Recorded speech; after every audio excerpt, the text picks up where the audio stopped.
Greetings, everyone, and thank you once again for joining me for the second part of About Cults. As mentioned previously, today we are going to look at the indoctrination process that cult leaders use to gain control and manipulate their members. As horrific as the People's Temple, Branch Davidians, and Heaven Gates cults were, and the atrocities that were committed, valuable lessons and insights can be learned from them as to how cult leaders influence people and how their members were recruited.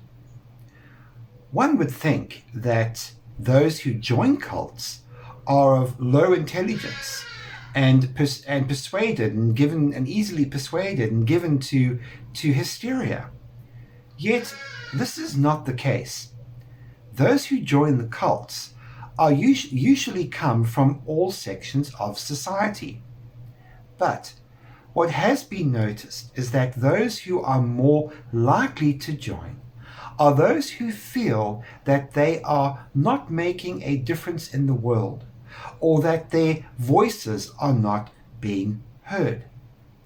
Those who join cults usually have some deep-seated need to want to make change or exhibit dissatisfaction with the world in general. It is important to remember that no one just decides to join a cult. Rather, they are deceived and gradually seduced into joining. And this is where the leader's role is paramount.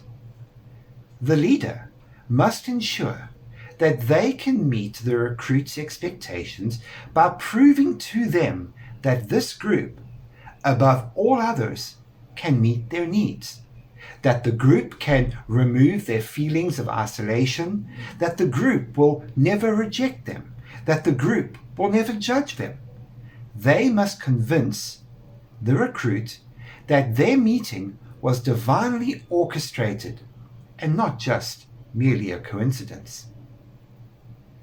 Existing members will also perpetuate this idea by telling the recruits how wonderful, anointed, or gifted the leader really is. They will give glowing reports on how the leader helped them to find their purpose in life and how close the leader is to God, and so on. They will often claim that if it wasn't for the leader, they would have no idea where they would be today.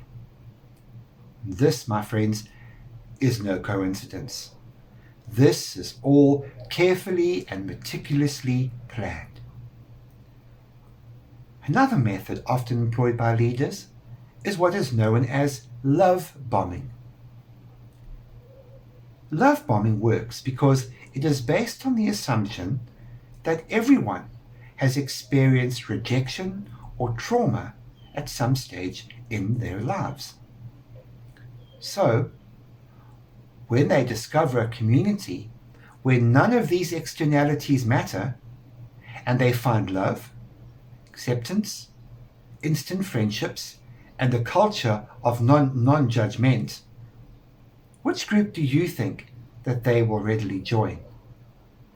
Modern-day cults and cultists do the same. They make the newcomer feel as though they are loved. They suddenly have instant friends. They're told that they have a plan and they have a purpose, that they have special gifts and talents and callings, and becoming part of the group and being part of this church will help them achieve this. The new recruit will be invited to the group's activities, all under the guise of becoming connected to the group. Some of the members will invite the newbie to fellowship. Their intention is not to befriend you. Their purpose is rather to recruit you.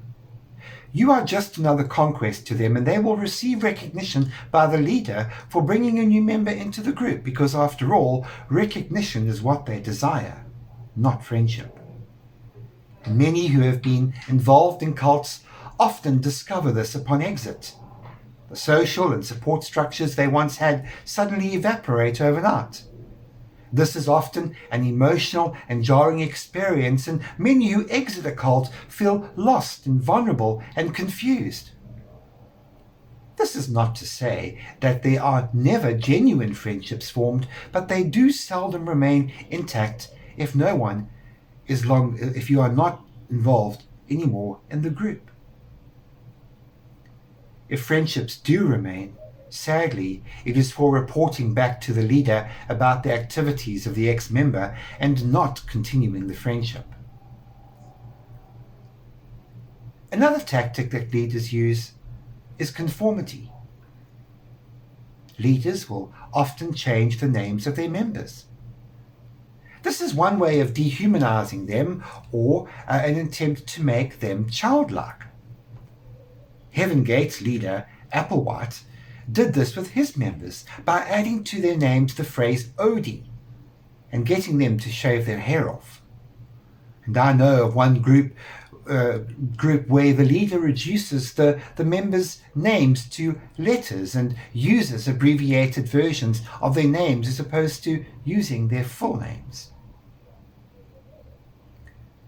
Cult leaders also require their members to dress the same as a reflection of their submission and identification to the leader or the group, whether it be wearing a t-shirt with the church's logo on, even a piece of jewelry or an armband. It is not uncommon for the members to even adopt the mannerisms, the verbiage, the accent, or the style of the leader as part of the conforming process. With Heaven's Gates, all the members were wearing black uniforms with a triangle on the left breast. That said away team and a popular brand of shoes when all 38 of their bodies were found.